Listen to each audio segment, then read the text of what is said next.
Right.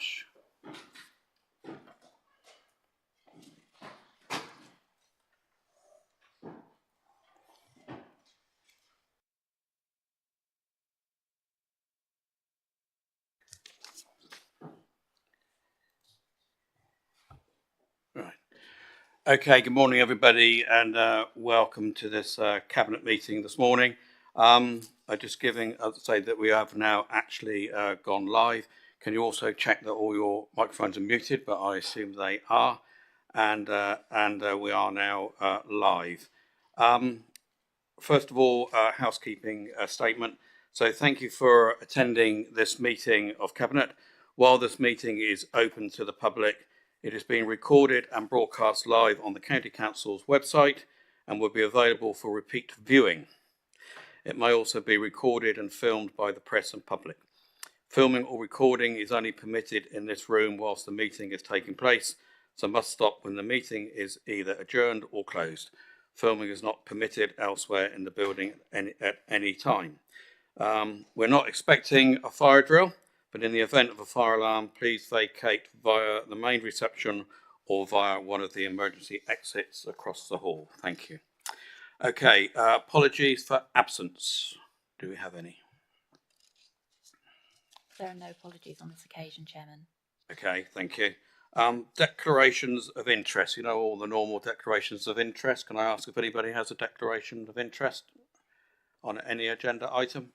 No? Okay, thank you very much. The minutes of the meeting, you've all got them in front of you. Can I take it that we are all happy and I can accept the minutes as set out in the papers? Okay, great. Thank you very much. Okay, agenda item 4, Chairman's announcements. Just a few announcements today. First of all, I'd very much like to welcome Stuart Ashley. Yes, I'm sure, to the meeting and his new role of Director of Children's Services. A very warm welcome. For those watching the broadcast who aren't aware, Stuart is our former Deputy Director of Children's Services and has stepped up to the role of Director following Steve Crocker's retirement at the end of March. So I'd like very much to welcome Stuart Ashley to the first Cabinet meeting and welcome. Okay, a couple of other announcements as well. One of them is relating to some funding from government on the pothole funding. And very pleased that the additional £6 million from the National Pothole Fund was allocated to Hampshire in last month's spring budget. Following an extremely challenging winter that saw significant increase in potholes across the county. This extra funding will help with our highways teams repair more road defects and keep our network in a safe condition.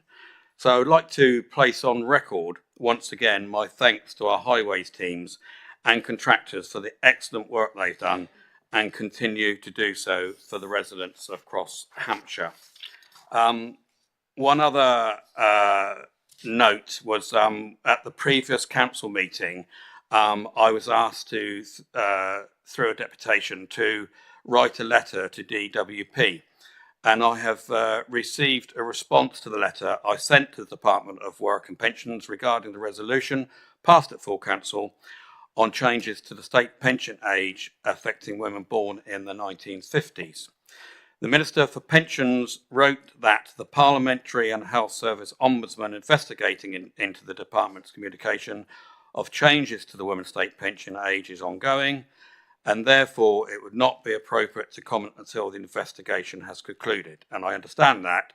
So we will be writing back and thanking the Minister for her response, and I shall await the outcome of the investigation before taking a decision on the next step. So we will certainly follow that up.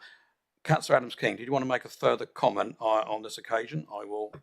I just wanted to say thank you for the thanks to the highways team's leader. They've done a fantastic job through the winter.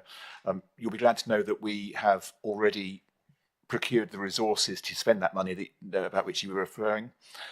We've filled more potholes in the last financial year than we have ever done before. And we are, over the last few weeks, repairing more potholes than we're receiving reports about them. So hopefully we're on an improving trend, and that money will go some way to helping us do so and keep going. Thanks very much.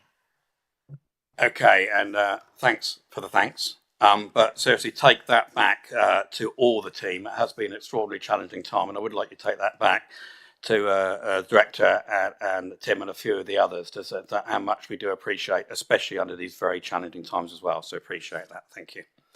Okay, have no further announcements. I understand there are no deputations today. Okay, so we will move straight on to agenda item 6, and I think and invite Gary Westbrook to present the report. Gary, thank you very much.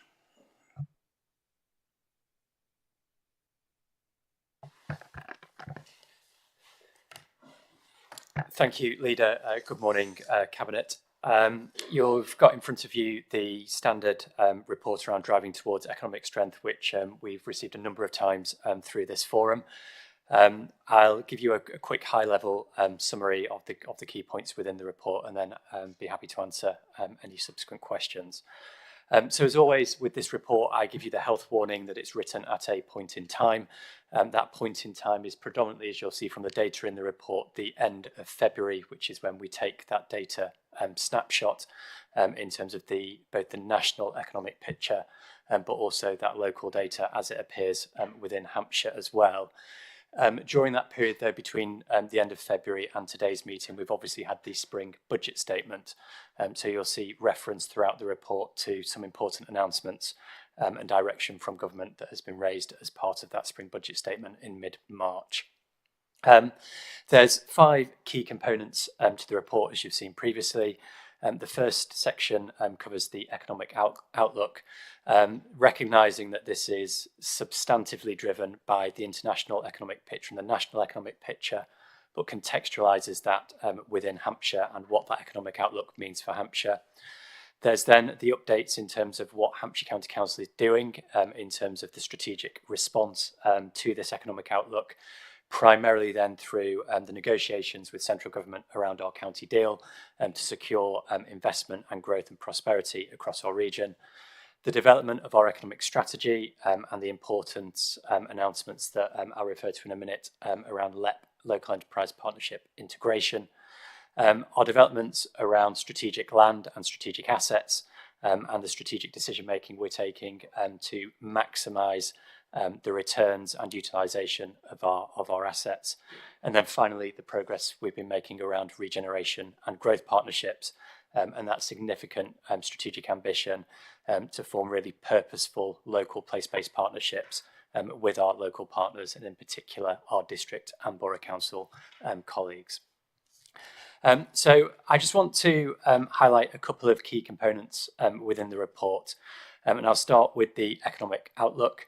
As I've said previously, this is a slight roller coaster depending on the media you read, in terms of just when there appear to be some green shoots of optimism, some of that rug is then pulled out from underneath us in terms of more up-to-date economic information.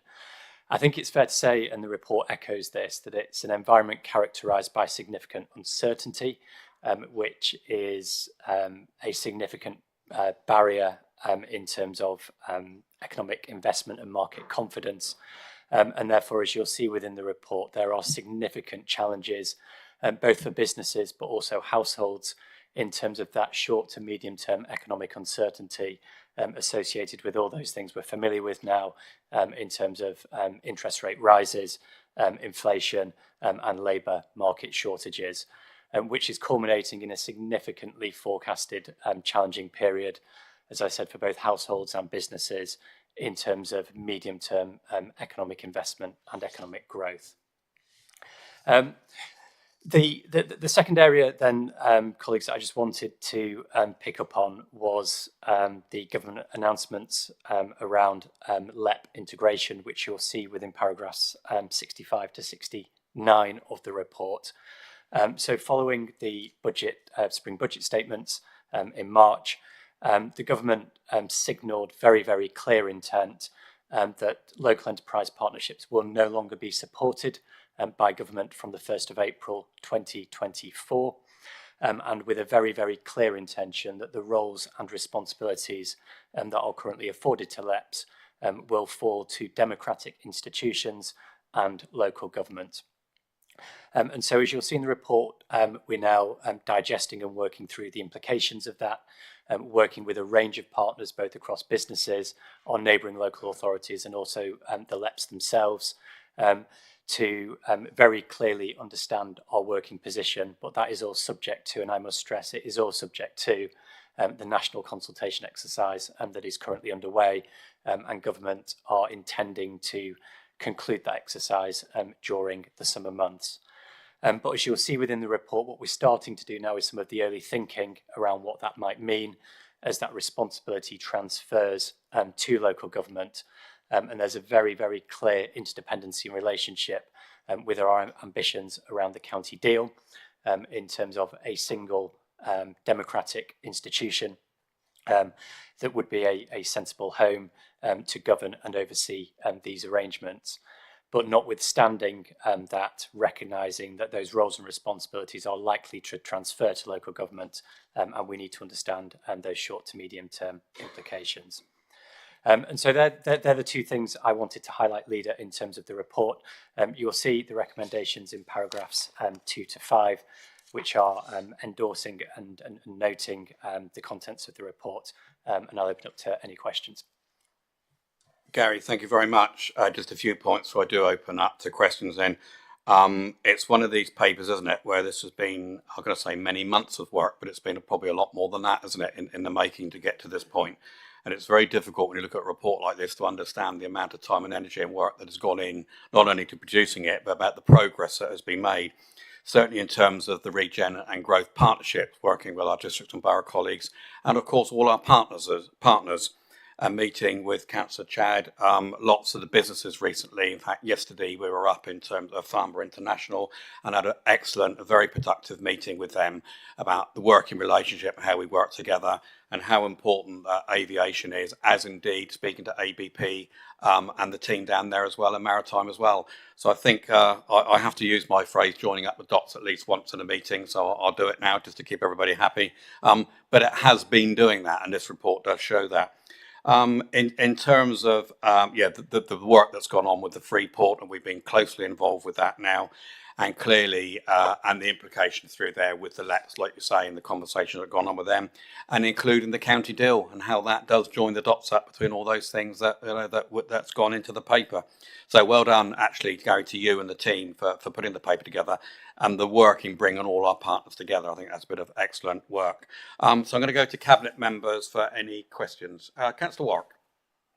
Yes, please. Thank you, Chairman. And thank you so much, Gary. You referred to the LEP, the announcement in the budget, and also the county deal that we're proposing. How aligned will those two timetables be? And I don't know if you can give us more details on how the integration of the LEP will work with our sort of ambitions, if you like, for a county deal. Thank you. Thank you, Councillor Warwick. I think it's fair to say, based on not just the spring budget statement, but a series of announcements prior to that government's intention is to absolutely align those core strategic responsibilities of local economic growth, skills, investment, that are all currently residing within local enterprise partnerships to county deals. And there's a real sort of logic to that in terms of those county deals are democratic institutions. So there's that democratic accountability, which is really, really important, but also that alignment to the pan-regional scale as well that those county deals will create. So there's clearly an ambition here to, as far as possible, align and transition LEP roles and responsibilities to combined authorities, whether that's through a county deal or whether that's through existing combined authority arrangements through some of those areas that have had deals previously. In terms of the timetable, if we look to some of the Wave 1 deals that have taken place over the last 6 to 9 months, they're a good 18 months away from kind of being formally formed. So if we look at the East Midlands proposal, they got sign-off in the summer, and they're anticipating almost a go-live start date of their new combined authority arrangements in May 2024. And obviously that date of May 2024 is a couple of months after April 2024, when government have signalled that intention. So I think, we've got to be very cognizant of the fact that if with a fair wind over the next 6 to 9 months, we make progress with government around being included in a potential Wave 2 county deal, we will then have an equivalent 18 months post that in terms of setting up the practicalities of whatever that might mean. And so it's going to be really, really important as we go through the next 6 to 9 months, we go through the government consultation to understand how those two timelines will align. And ideally, if we do end up in a county deal situation, how do we create some interim governance that complements that and works to it so that transition is as seamless as possible? Thanks very much. Councillor Foster?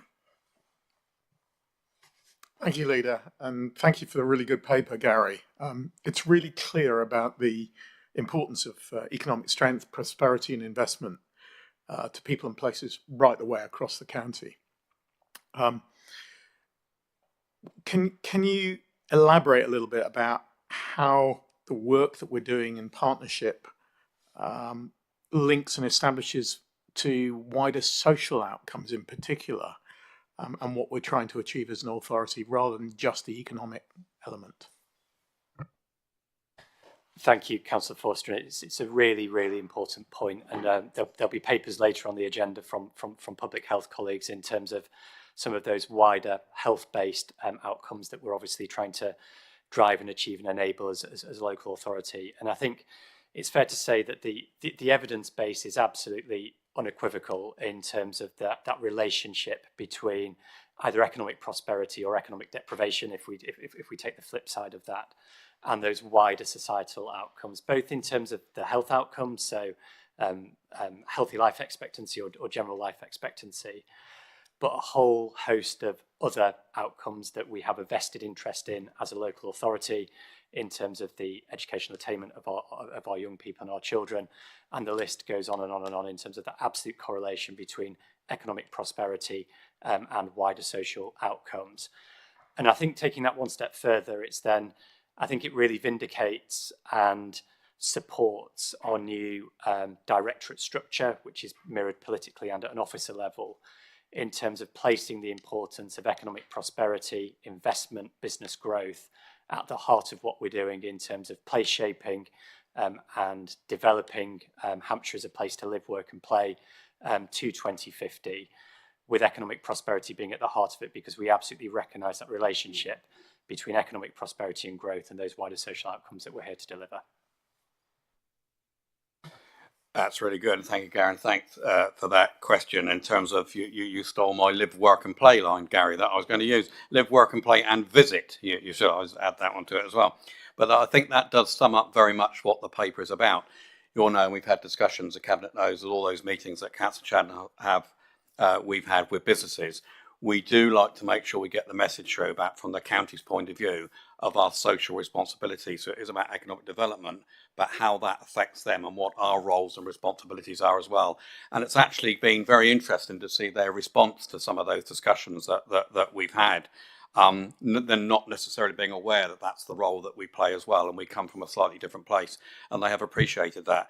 So once again, Gary, thanks to you and the team for putting that together, and thanks for those questions on that, and that social question is really important.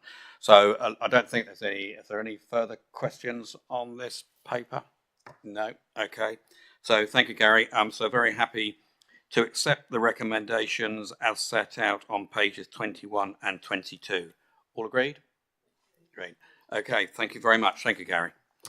Okay, we will now move on to agenda item 7, and I'm going to invite Stuart Ashley to run through the paper on the Ofsted Focus Visit Report of 2023. Stuart, welcome.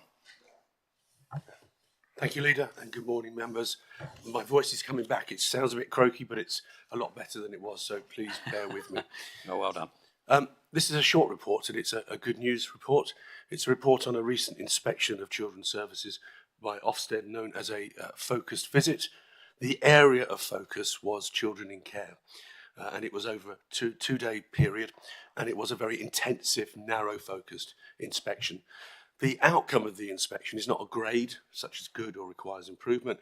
Rather, it's a letter, and that letter sets out areas of strength and then some areas for development. And there are always areas for development.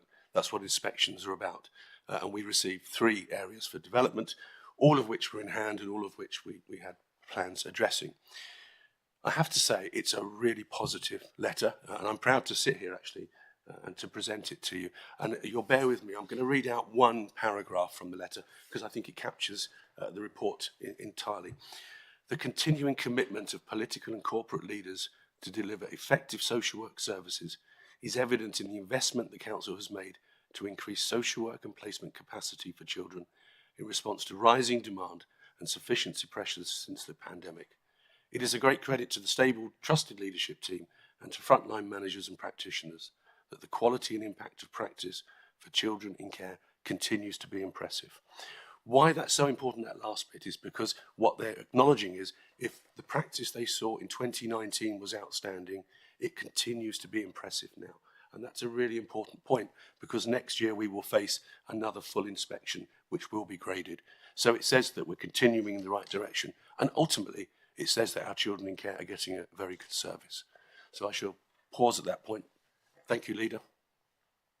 So, thank you very much. And the word that I took out of that as you started speaking was how proud you are. And isn't that significant in terms of the County Council and you and your entire team and staff as well? So that means a lot to everybody, I think, when you can sit there and speak with passion about being proud. So as I'll talk a bit more later, but an excellent report. Questions? Councillor Chad.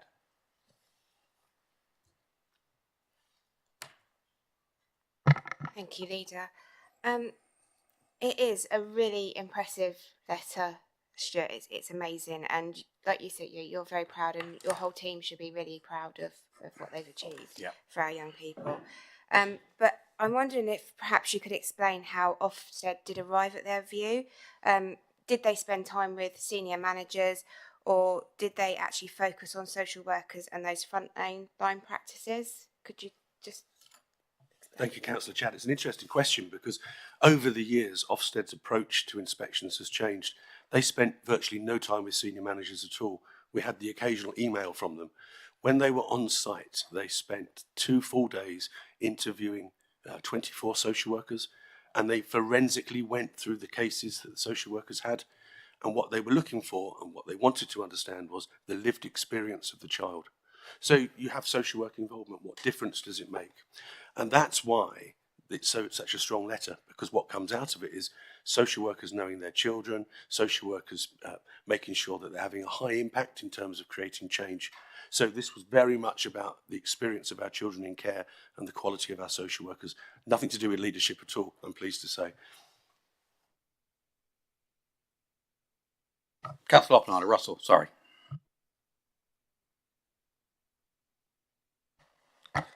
Thank you, Leader.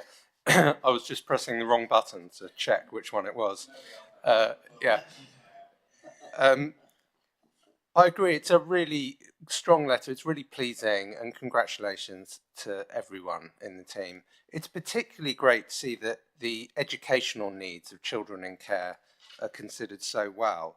And our schools are obviously strongly encouraged to prioritise children in care, but broadening it out a bit, can you tell us a bit about how schools are being encouraged to prioritise all vulnerable children? Yes, thank you. It's a good question. Certainly they prioritise children in care, as you rightly say. What they also have a duty to do is to identify what's known as disadvantaged children, and they are vulnerable children. And schools receive disadvantaged pupil premium, and they have a duty to publish a strategy to say how they're spending that money to improve the outcomes for the most vulnerable within their school. Teachers should know who the vulnerable children are in their classroom. They don't single them out clearly, but they need to be aware that there may be additional needs there and additional supports that can be offered. And then not only is there the additional funding, there is then a wealth of support through the Education and Inclusion branch of Children's Services, who work entirely with schools day in, day out, and their focus is very much on the attendance and vulnerable children, and we know the two go hand in hand. Vulnerable children are less likely to have strong attendance, not always, but less likely in the main. So there's a really good package to support schools in achieving that, and I have to say they take that responsibility very seriously. Russell, thank you very much. Councillor Heron? Chairman, thank you. And let me make a couple of comments. And first of all, I, on all of us, can you pass on our pride and thanks to those on the front line for what they do day in and day out for the most vulnerable of our residents. Chairman, the report quite rightly focuses on what we deliver on the ground, but he did talk about resources in there, and I think this is right for me to make a comment here that at a time when we are all managing stretched resources, this authority has prioritised the most vulnerable in our society, and I want to take an opportunity to say thank you to councillors of all persuasions for those decisions. As we are in this election period, when we're all out again of all persuasion on the doorstep, and we are lambasted for every pothole that a resident falls in, I think we all share that message that we do recognise all those challenges, but we are always going to prioritise the lives and the futures of our most vulnerable. So that is in the report. But Chairman, I also want to mention is a different beast. Just a few words on Ofsted, because Ofsted is high in many people's minds at the moment, and I just want to be clear. This is a snapshot. Stuart mentioned the fact that 24 cases talking to the social workers, but it is a snapshot. And whilst I am very proud of the outcome, it is just one of the tools that we use to measure how we're performing. And I don't want to read, I think we're right to highlight this excellent letter, but I don't want to read too much into one snapshot. It is merely an external validation of immense amounts of work that is done through our scrutiny committees, senior managers, and again, I think you said about they're talking to it, but it is the senior managers who facilitate this working, who create this atmosphere, who create this way of working in Hampshire that is so outstanding. So, Chairman, I just wanted to just a slight point that it is just one snapshot, but greatly welcome at that. Thank you. Stuart, I don't know if you want to comment on that quickly. You don't have to. Well, I think that last point, you're absolutely right, Councillor Herron. It is a snapshot, but the important thing is it reflected what we thought about ourselves, and that's the key point. So if we're getting it right around children in care, then the other areas we know where we've got to work on or focus on, they're probably the right areas as well. So that external validation is really important for us. That's great. Thank you very much. Any further questions from any Cabinet members? Stuart, well done. And just to say, huge thank you, you and the team. And also, as I say, repeat the word you said about making you proud. It also makes us all very proud as well. Thank you very much. Thank you. Okay, we'll now move on to agenda item 8. When I get my button to work. Okay, and going to ask Simon Bryant to present the report on the Director's Report of Public Health. Simon. Many thanks, Leader and Cabinet. It's a huge pleasure to present my annual report to you. This year I focused on ageing and how our lives and lifestyle can impact on our ageing. Just to remind colleagues, this is an independent report on a health issue that I think is really important, and I highlight that to stimulate debate, discussion amongst colleagues, and I think this report does that. I think I just really wanted to prepare a report this year that really focuses on the positive nature of ageing. We've heard from Gary earlier, but we have a highly economic, active older people, more great than the country. So there's a lot of good things, but sometimes we talk down around older people, and I think actually this is saying we do a lot of good work. If I may take a moment, it was a great pleasure to present this to the Chief Medical Officer, and he was really interested in the work we were doing around older people, particularly with some of the challenges we have being a large country, the rural issues that we need to deal with. So my ambition, and I've been really careful on my recommendation, is around it, that we continue to enable services and organisations so that we can enable, empower and facilitate us all to be happy, healthier and active as we grow older, because we are growing older from the moment we're born. So how do we do that in a really healthy way? It's a web-based resource, and there's some really good graphics in there, particularly if you look at the demographics and the population pyramid, you can see the changes over time. So I'm very proud to present this report. I just must thank my colleague Jenny Bowers, who's really the wizard behind that, who's really pulled this together for me in that sense. So I'm grateful for all my team to be able to pull this together. Simon, thank you very much, and great news to hear, and the reports that you're getting back from that as well. I was just thinking, I'm looking forward to be happy as I get older, because clearly not there yet. But well, okay, we'll see about that. Any questions for current members? Councillor Oppenheimer. Thank you, Leader, and I'm glad I pressed the right button that time. Thank you very much for the report. And I've got two questions. The first one's about science and the second one's about volunteering. On the science, I'm just interested to know whether there is now solid evidence that you've looked at that shows the benefits of staying active for health in terms of, you know, dementia, in terms of like other health issues, osteoporosis, whatever. You know, because I have a feeling just from reading newspapers that the science has become much clearer over the last few years on this point. I'd just be interested in your take. And is that why you've selected this topic for this year's report? And on volunteering, I'm just interested in whether volunteering, which is obviously a big thing for the county, can be part of the mix of how we respond to your report. Thinking of school governors who obviously stay active and engaged with their communities, and thinking countryside volunteers as well. So yeah, those are my two questions. Thank you, Councillor Oppenheimer. Absolutely, physical activity, I'd probably call it, you know, the best pill in medicine. I think one of the challenges is how we enable people to take up those opportunities, whatever they are, whether that's actually walking a little bit further or taking part in more formal exercise. One of the things that we have developed most recently is something called Steady and Strong Dance. So there's exercise classes for people who are falling, but actually they're not very interesting. So we've developed a new model around dance so that people who, you know, were of that old generation can do the kind of 20s dance that they really enjoy. So it's how we do that and enable people. And I think it probably links to your other point. How do we enable people to use our country parks and other things to benefit from physical activity? And you're right, there's something about how do we work. If you volunteer, you feel better, and that's good for your health, but also that's obviously good for the person you're helping to volunteer. So how do we make sure those things are in the round, that people are able to volunteer in a way they'd want to, and able to access those activities in that's right for them? Because as we get older, some of our ability does change. But as I was listening again to reports, as we get older and we have more illness, if we just change one of those things, actually that's benefit for health, and that will really help things like hospital admissions that the NHS is struggling with and adult social care. So it's kind of that rounded picture, and absolutely keen on promoting volunteering.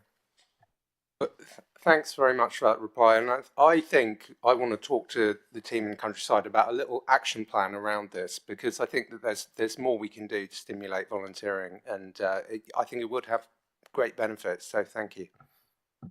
That's great, Russell. Thank you. Councillor Warwick. Thank you so much, Leader. Thank you, Simon, for this report. I know there's a huge amount of good work and support that we can offer, and also our partners can offer, so our volunteering organisations, the NHS, as well as us in Hampshire. How do we let people know all the good support that's out there? How do we disseminate that information? So part of it is your role as Chair of the Health and Wellbeing Board, and we've had some meetings around that, and I think for me it's how we inspire some of our less engaged colleagues, or who are perhaps focused on the front door issue of A&E, to say, actually take a look around, we can do some more work. I'm delighted that I'm part of the ICP, that I know you are, the Integrated Care Partnership colleagues of the NHS, which I think we're going to really focus on some of these issues. I'm not letting them go, because it's so important that we really improve the health of our older people, because as we get older, we do use health services more and our health deteriorates, and my role is to improve health. So yeah, absolutely keen to share that. Brilliant. Thank you, Simon. And Chairman, we've got a member briefing, actually what members can do to disseminate some of the information. I think this Friday we've got a member briefing on all the services that are out there to help older people, and it'll be a fantastic opportunity to disseminate that information. Thank you. That's great. Thank you, Councillor Warwick, and for reminding everybody of that as well. Councillor Ferris. Thank you, Leader. Sorry, is that better? Sorry, my voice is a bit croaky. I really want to just pay tribute to Simon and the team. Ageing well has been part of the Health and Wellbeing Board agenda. For members who are not aware, we have starting well, living well, ageing well, and dying well. So we cover the whole gamut of human life. And having been associated with the Health and Wellbeing Board ever since its conception, and to be fair, the first few years were really sticky and we felt we were getting absolutely nowhere. Actually, under Simon and Graham, Mr. Bryant and Mr. Allen, we have really changed it. So it is really a force for good. We have these 4 workshops that concentrate on improving services for our residents and trying to get everyone, the voluntary sector, the NHS, us, the police, the fire, you name it, they're all there working together to improve people's lives. So well done, Simon. Thank you very much. And can I just say, if any members want to come to a Health and Wellbeing Board and just see the dynamic work that goes on, or to the Assembly afterwards, I'm sure they'll be very welcome, Councillor Warwick. Thank you, Councillor Fairhurst. And again, Simon, thank you very much and for all the work you do. And I was just looking at the recommendations. Our ambition moving forward is simple but so important. We will continue to provide and support organisations and services to enable, empower and facilitate us all to be happy, healthy and active lives as we get older. And thank you to you and your team for all the work that is done. And that's a genuine thank you. The only bit that concerns me is I'm worried that I might have to take up the Charleston or Lindy Hop or something like that, as again like that. Actually, not the Charleston. That's going back a bit too far for me, but like that, I think like that. But there again, but really appreciate your time and thank you very much. I just checked there aren't any further questions from anybody else at that point. No, okay. Thank you, Simon, very much, and happy to accept the recommendations as set out on page 40. No, no. Oh, sorry, on page 53. Okay, all agreed? Okay, great. Thank you very much. Thanks, Simon. Okay, we'll now move on to agenda item 9, constitutional changes, and I'm going to ask David Kelly to present the report. David, thank you. Thank you, Leader. It's a relatively straightforward report. The background is follows the reorganisation of the council that was undertaken at the beginning of the year. It reflects a recognition that there's insufficient business for 2 select committees in universal services. It recognises that the role of BLAP has changed and evolved considerably over the years, and that actually the business currently undertaken in BLAP would get more traction if it was undertaken in a formal select committee environment. Ultimately, it recognises that BLAP's ability to influence decisions is limited, and therefore in a scrutiny committee that's more powerful. So if I could just highlight the particular proposals. First of all, it's to cease the 2 current universal services select committees, the Transport, Land and Environment and the Countryside and Regulatory Services committees, and create a new single composite universal services select committee. The other second proposal is to cease BLAP, as we've just talked about, and the report itself suggests increasing the membership of the Policy and Resources Select Committee up to 16, as well as the original Composite Universal Select Committee being 16. However, I understand there have been some discussions and possibilities about that changing, and that is, of course, entirely possible, and you might want to discuss that as the report goes on. So, and the last point the report is recommending is the cessation of the Cabinet Subcommittee on Economic Growth and Recovery, which no longer kind of fits into the structure because it's now been basically absorbed into your role, Leader. David, thanks very much. And yes, we'll have a discussion around those numbers in a minute, if that's okay. But I've got Nick Adams-King first. I think you had a question, Nick. Yeah. Yeah, David, thank you. I welcome the fact that we're creating one select committee for universal services. It's a pretty wide-ranging brief, though, that we have in this corner of the meeting, and I guess my question is just: are we comfortable that we are still going to be able to offer sufficient democratic scrutiny to what we do and what Hampshire 2050 do with the arrangements that we've now put in place? Yeah, thank you, Councillor Adams-King. Well, yes, we are. That's certainly our intention. The intention is to enhance the scrutiny arrangements. We think it's more coherent. We think there's less likely for things to fall between the gaps if we have a kind of the alignment between the select committee and the department.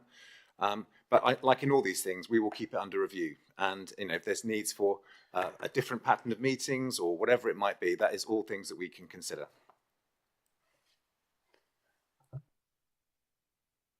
Right, thank you. Kirsty. Councillor North, sorry. Thank you very much, Chairman. David, thank you for your report. Completely understand why this has been done and the logic to the proposals and lining it up with the new departments created. Just wondering if you could explain any financial implications to these changes. Thank you, Councillor North. So just to emphasise, that's never been the driving factor in this. There are some, consequential financial results. I think it's going to result in a saving of around £20,000 for the council. We haven't completely tied that down yet because the formula around calculating opposition group leaders, opposition group spokespersons allowance needs to be applied and stuff. But in essence, yes. So there'll be a chairman's allowance, a vice chairman's allowance, and a opposition group spokesperson's allowance will no longer be payable, and that is around £20,000 worth of savings. Okay, thanks very much. Councillor Chad. Thank you, Leader. Just to go back to Nick's point about the scrutiny, and I know there's been some discussions with other members as well, can I just put the proposal forward that for possibly Universal Services and Hampshire 2050, that we go up to 17 members rather than the 16? Is that, I think... Yeah, okay. So we had a discussion around this in terms of, so I met all the, thank you for that, select committee chairs and opposition leaders about combining the two of ET and CCPS and the workload. And in terms of the new roles that Hampshire 2050 has and the expanded role there, it seemed to me that it would make sense to go to 17 on those two committees because we're also increasing the number of deputies to 4 as well from 2. I see the Chief Executive has poised over her button. Would you like to make a comment, Chief Executive? Chairman, it was just to update. I think the conversation also then moved into the potential to just increase all 4 select committees to 17 members from 16 members so that they are all in alignment, David, was my understanding. It was a further development from that. Yes, you're affecting 2 of the select committees going up to 17, but perhaps to give a complete alignment of all 4 to move to 17 for all 4 of your select committees. Thank you, Chairman. Okay, thanks for that, Caroline. I'm certainly happy for that, but makes sense. The original discussions were around the 2 because of the combining. But would you like to propose, re-propose that we do for all the select committees, Councillor Chad? Thank you. Thank you. So therefore, can I propose that we go up to 17 members for all of our select committees so that, and go forward? Chairman, I'm happy to second that. Okay, so just looking at that, so I'm just going to go around looking at all cabinet members, see if we get some nods. Everybody happy to do that? That's what we do. So we will amend the papers and the recommendations that we go to 17 across all those all those select committees. Then, okay, yeah. So David, I'll take that's what we would do then. Please, thank you very much. Like I say, we have many discussions around this, and it was just emphasising those points in terms of making sure that scrutiny function still carried on, and now effectively it's fit for purpose in terms of lining up our new directorates as well. So unless there are any further questions, I'm very happy to support the recommendations as set out on page 78 and 79. Are we agreed with that, with the new recommendations that Councillor Chaz has set out? Yeah, okay, that's great. Lovely. Thank you very much. Thank you, David. Okay, I think that does bring us to the end of this cabinet meeting. So thank you all very much, and thank you for all the officers that have presented as well. And I will now ask the webcast to be ceased, and we will close the meeting then. Thank you all very much. Thank you.